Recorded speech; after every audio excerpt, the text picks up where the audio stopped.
I'm Bishop Allyson Abrams. Welcome to the Bishop Allyson Abrams Show, where I believe truth empowers. Each week, I will bring topics to you that I believe you should be made aware of. I will give you my professional opinion on those topics, as well as probably some necessary suggestions too. We will talk politics. We will talk religion. We'll talk real estate, health, and education. I have some great topics to share with you on today, as well as a wonderful guest. So stay tuned. We will be right back. We're so honored to have this distinguished gentleman on the show today as my guest, Reverend Barry Hargrove. Reverend Hargrove is currently the president of the Maryland State Convention for Progressive National Baptist Convention. Reverend Hargrove is the pastor of Prince of Peace Baptist Church in Baltimore, Maryland. He was a former director of religious outreach for the ACLU. He was a former national field organizer with the ACLU. He was also a legislative liaison for the NAACP of Washington, D.C., and he is a member of the African American Ministers Leadership Council, which is a part of People for the American Way. Reverend Hargrove, I'm glad to let you know, all of those people who are in the Washington, D.C. area, is a graduate of Georgetown University with a bachelor in government. He also, once again, for all the D.C. folk, is a graduate of Wesley Theological Seminary, graduating with the Master of Divinity degree. And last but not least, to all of those who are fraternity members that are watching on today and sorority members, he is a member of one of the most distinguished fraternities around. Do I sound biased? Do I sound biased? He's a member of Alpha Phi Alpha fraternity. And so want to say welcome, Reverend Hargrove, to the show on today. Oh, thank you so much. It's good to be here. We are so glad to have you. Now, I always like to open the show by asking all of my guests one simple question, and that is, what gives you joy? What gives you joy each and every day? Life and the opportunity that I have now, after all I've been through, to do what I do and to enjoy doing it. That brings me all the joy in the world. Wonderful, wonderful. Well, I truly understand how life could give you joy knowing your story. All right, and so I had a member of my church in Detroit who had 2 liver transplants. She was blessed. A lot of times people don't get another transplant, but she was blessed to have 2 liver transplants. And I was there with her during the second process before receiving the second transplant. And so I wanted to ask you, how does one get on the list to receive an organ? How does one get on the list for a transplant? And maybe someone is watching today that may need to know how they can get on the list. How do you get your name on the list, or many lists that are out there today? Well, once you're diagnosed with whatever it is that you're dealing with and you find that you need a transplant, whichever hospital that you are associated with, that you're having treatment from, will walk you through the process. There's generally an entire team of people who will help you first make a decision as to whether or not you want to have a transplant. And then once you've made that determination and you've gone through your requisite testing, there's several types of examinations you have to go through just to make sure that your body is able to go through the process of the surgery. And they even give you psychological examinations as well to make sure that you are ready, even psychologically, to receive the transplant. Once you've gone through all the requisite testing that hospital requires, they will list you, and generally you're listed according to your health status. You know, I fortunately, both times I was listed, was relatively healthy, but in being relatively healthy outside of my kidney failure, that kind of did not put me to the top of the list. If you're very sick, they'll put you to the top of the list. And that will give you priority. And then after that, you gain time on the list. And as you gain time, you move up. Now, let me ask you, Reverend, is there anything that would disqualify you from being able to go on to the list or any list? Because when I think about it, I know that there are many people out there today that are not on these transplant lists. And so I have to ask myself, well, if this person is ill, they've been diagnosed with an unfunctioning or non-functioning organ, why is it that they're not on a list somewhere? Did they fail the psychological exam?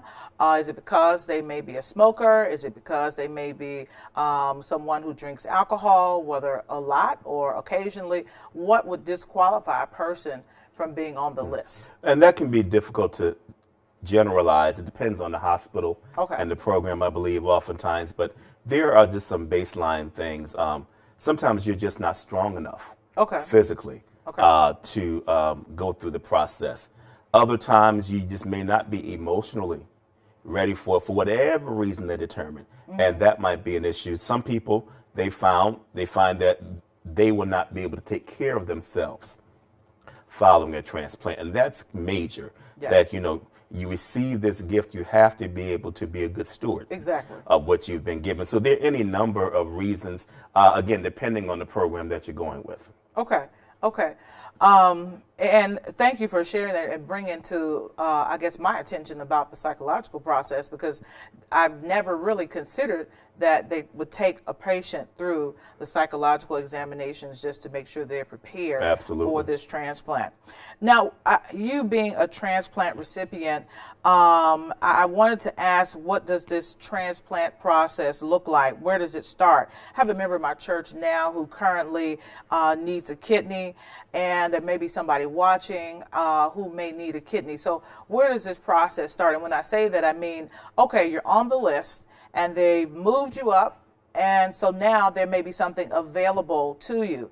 And so I remember with my member in Detroit, when I was pastoring there, she got a call. It was very late at night. And so they said, hey, you've got to get here. I think it was within an hour or something. And so what happened was a friend of hers, brother, was in a car accident. And God bless his soul, he did not make it out of that accident. So the friend knew that she needed a liver and said, hey, would you talk to the family and see if that's something they would be willing to do. And so the friend did talk to the family. And so the family said, hey, well, we know he's not coming back. So this is something, since you know her, we're willing to do. And if it's compatible, that's awesome. And so it was compatible. So if you would walk us through that process, once they, I guess, know that there's something available for you, what happens after that? And again, it depends on which hospital you're listed with, and you Yes. can be listed with more than one hospital. Okay. I believe it's up to 3 Okay. in most cases. But I know in my case, my first transplant actually came from a member of the church I was serving Wow. at Okay. the time. And so she made a very selfless offer Yes. to give me a kidney. And it turned out that after all these years of testing Yes. other people, that she matched better than most of my family members. Wow. matched. So it was Wow. a wonderful situation. The second time around in 2012, I did receive a cadaver donation. And it was really interesting. I had been on the list this time for 6 years Wow. waiting. And it was in November of 2012. And I knew I was at the top of the list because I'd been receiving a number of offers. I was on every type of list. I was at Johns Hopkins Hospital. Okay. And they have what they call extended criteria, where they would offer a kidney that might not be the most ideal, but if you want it badly enough, you'll take us up. Probably had about 4 or 5 offers that I had turned down because I wasn't gravely ill. And then finally one day I get a call and they said, we've got this organ that may be available. A young 33-year-old man had a stroke. Would you be willing? I said, well, of course. Again, I had to be at the hospital within 2 hours to go through all my prep and to make sure that the organ was going to be a good match. And I was in the hospital by 3 o'clock that afternoon. By 11 o'clock, they were wheeling me into surgery. Wonderful. And by the next day, I woke up at 7 o'clock that next morning with a new kidney. I remember we talked to you after You that. called. You were the first call I got, as a matter of fact. Yes. Yeah. So we were very excited to know that prayer had been answered. Absolutely. It was awesome. Let me take you back to this, because something you said made me think, maybe, if you can extend this for us a little bit. Somebody watching may need to know some more information. What would make I guess an offer be something that you would not accept? I just kind of thought that when they call you, hey, you say, yeah, let me get there as soon as possible. So what would make you not accept? You have the option to say yes or no to any offer. Okay. And for me, it just had to feel right. Okay. And frankly, I'd gotten a couple of offers from what they call the extended criteria list, and they're like, oh, this person was diabetic, but the kidney was fine. No, I don't want that one. This person was on meth, but the kidney is fine. I don't need that one. Lord. I say, I hate to sound like this, but it needs to be somebody otherwise healthy. Yes, yes. And that's what made me decide. Okay, and so you would pull, I guess, an organ out of somebody that may have been doing had some type of drug activity or something? That would be the extended criteria where, Okay. everything, the kidney looks fine. Okay. Outside of the person's other habits, and so generally somebody who's gravely ill Okay. would accept that. But like I said, I was blessed to be in a position where I was able to go with what my spirit was telling me to go with. Okay, great. And so would you, I guess, necessarily be looking for somebody that's very young, had lots of stamina, or does age not really matter? Is it not really a factor? It was not a factor for me necessarily. Okay. I just wanted something that was going to be healthy and that would, would adapt to my body. Okay. And something I'd be able to work with. So if they were 65 and they were healthy and had a functioning kidney, I would have taken it. Because we do have a lot of 65-year-olds who are more healthy than some of the folks that's 35, right. 40. That's right. And so it just really depends on the match. And my thing was, were they matching enough markers? Was there any other issue with the person's health that you know of? I didn't have any of those concerns with this one, and it's been a good journey so awesome, far. and you're still here. I'm still Praise here. the Lord. So what diet changes have you had to make? Have those diet changes been difficult? I've seen a lot of your posts and have also been in certain spaces and places with you and seen you making some changes on meals. And so share with us some of the adjustments that you've had to make in order to continue to be healthy and make sure that your body can continue to have this organ. Well, here's the thing. When I was waiting for the transplant, I was on dialysis. The diet was very restrictive. Okay. Anybody out there who's ever had to deal with it, it's terrible. Yes. Everything is processed. White bread, white sugar, white rice, nothing that's inherently that you think is good for you. Yes. And so once you receive your organ, you really don't have too many restrictions. You have to kind of restrict yourself. Okay. And so for me, after doing some research, I decided that a primarily plant-based diet was going to be best for me. Okay. And I pursued that. I kind of fell off during the holidays, but like everybody. But I did pursue that, and I'm actively pursuing that now.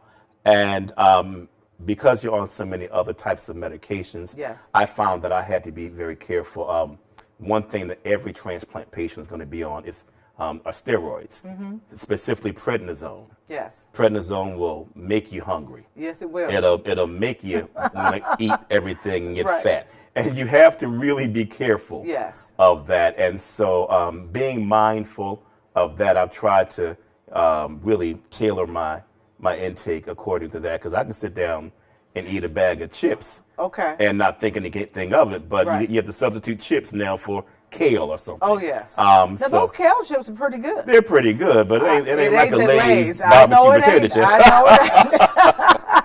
Yeah, but those are pretty good. Well, I want to say I'm very happy for the progress you've made and the changes I've seen you made. God You is said good. you gave up that sugar. When I started on Facebook, I said, Lord, let me pray for Reverend, because I don't know if I'm going to be able to give up that sugar. But I have cut back on most of my sugar. Yeah. So I've been working to try to get to where you are. It's not an easy process. Like I said, during the holidays, I fell off the wagon.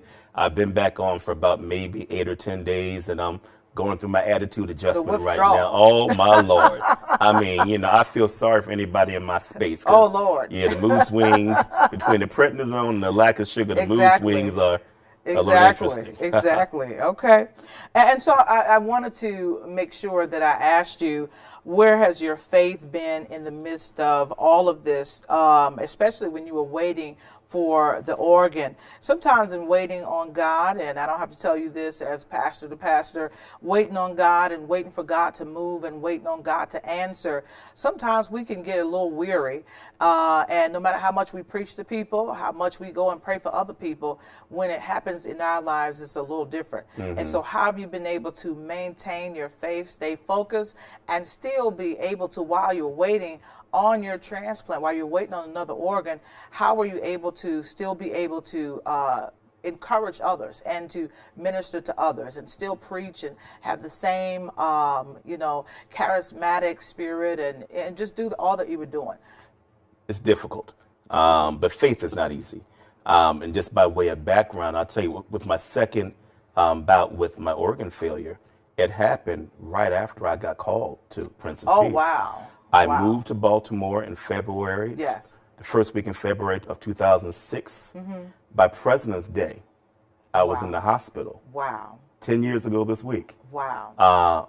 And found that I had kidney failure once again. Had not been installed. Oh, you hadn't been installed Had yet? not been installed yet. Oh, wow. And so it was a huge challenge. Yes. And what made it an even bigger challenge was the fact that partway through my process, I was also diagnosed with thyroid cancer, Wow. which extended my time on the transplant list by 2 years. Yes. But what I found in the middle of that was that God gave me a powerful witness. Yes. And I believe that he allowed me to take that opportunity to use what others would have seen as a deficiency Yes. as a way to enhance my ministry. Yes.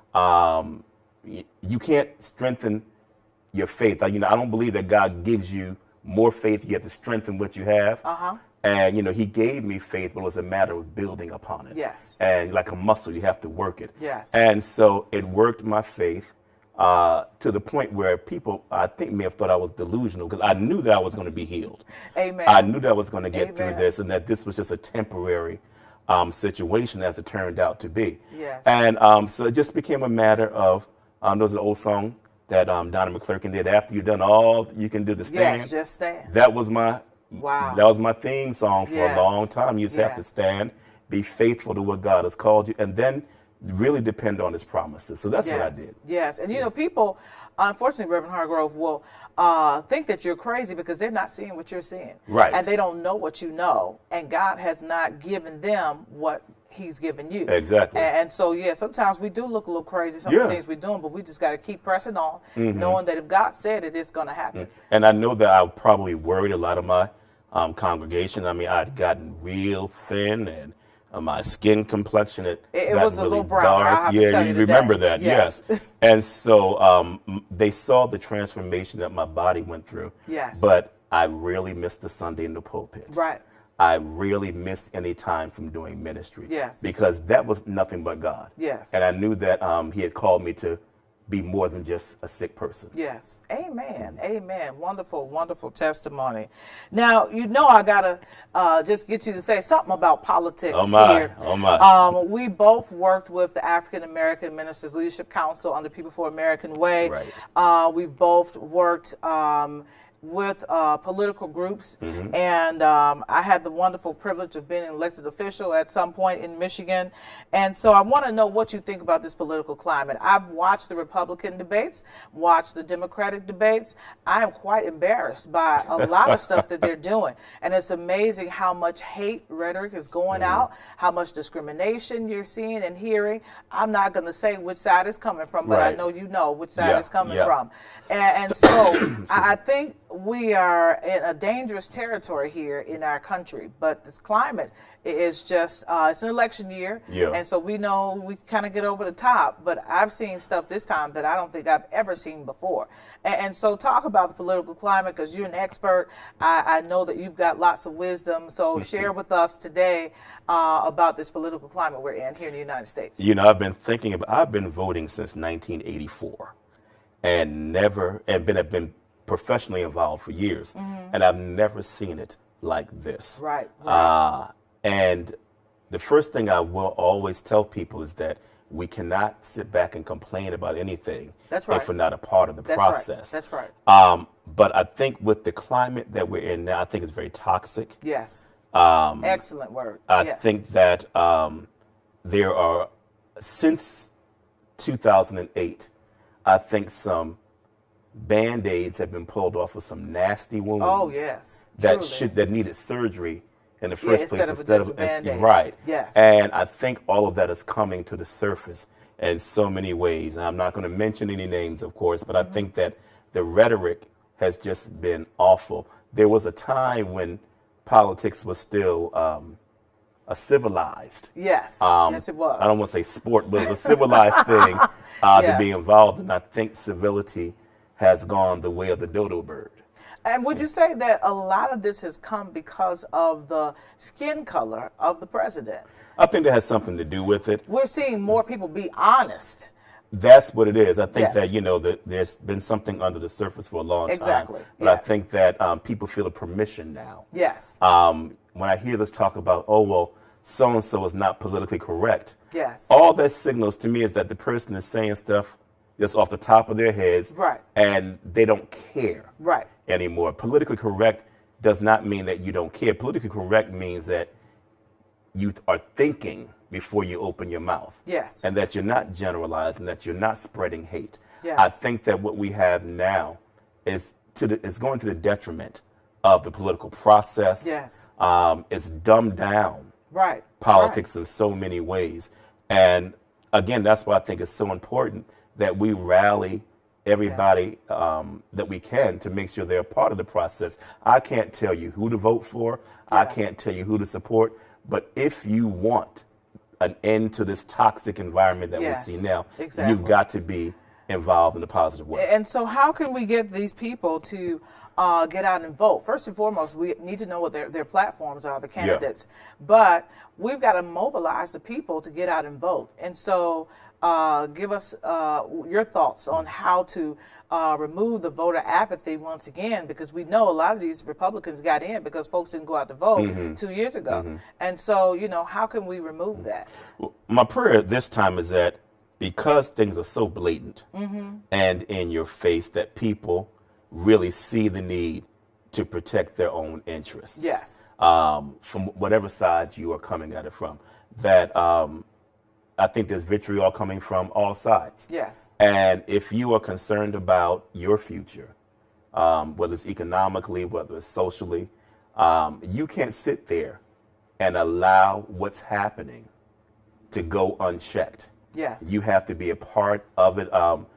There's no room for apathy. There's no That's right. time for apathy That's right right. now because especially after what we saw this past weekend with the death of a Supreme Court justice. Right. Yes. So much is riding Yes. on this election that it's going to have a reverberation for generations Yes, it will. to come. And if we are concerned about our children and the Yes. future of our communities, Yes. we have to be mobilized now. We have to not only register, Yes. but we have to get out and get out there. We have Yes. to help people get out there. Exactly. You know, by bus, plane, and train. However we have to get them to the polls, we've got to do that. If we got to Right. feed them once whatever we have to do. You know they'll show up if we got some food. If for we them got now. some food, right. But we have to do whatever we can in our spheres of influence to make Yes. sure people are educated on why it is, especially now, Yes. so important for us to exercise the franchise. Yes. And so let me ask you this. Do you think, and this is my last question because I know we got to wrap up. Do you think that this is a good season to pasture in because you're pasturing there in Baltimore and you know that there are lots of issues just that are for that community specifically. And so you have the opportunity to mobilize people there to deal with some of the issues that are there and see how you can make an impact in that community. So would you say that this is the season, a great season to pastor, to lead the people, and to just be a community leader? Frankly, it's a challenging season. Okay. To do that because not only especially in Baltimore, not only are we dealing with the national political climate, Yes. we're also dealing with local Yes. politics. Absolutely. We are still hurting after the unrest of not even a year ago. Right. And so there are a lot of other issues that compound even the national political realities that we have to contend with. and then just urban ministry in general, which is It probably a is. whole other It is 30-minute a whole segment. nother dynamic. That we have to be able to contend with. Yes. We're registering. We Yes. had a great victory in the state of Maryland last week, Yes, we where did. 40,000 formerly incarcerated men and women Yes. now have the right to exercise their right to vote once they are released Yes. from prison. Yes. That's important. That's key. That's 40,000 40,000 more more votes voices for somebody. Exactly. Yes. And we need to make sure that they are a part of the process. Yes. Because they need to be as integrated into the community as much as possible on Right. all levels. Yes, yes. Well, thank you so much. There you have it, everybody. We have heard from the dynamic, prolific Reverend Barry Hargrove today on the Bishop Allyson Abrams Show. Thank you so much for coming. We were my honored pleasure. to have you. And, you know, as always, I love being able to be in the same space and same place with you. Bless you. It's wonderful. Thank you. Well, looks like it's that time again. I want to thank you for always tuning in to the Bishop Allyson Abrams Show, where we are committed to discussing new and exciting topics that are sure to stir your soul. The Bishop Allyson Abrams Show is the place where you can hear trending topics, honest opinion, and dynamic guests. We discussed some great topics today. I do hope you were moved by what you heard. Tune in each week to our show, and remember, truth empowers. You see, church, I just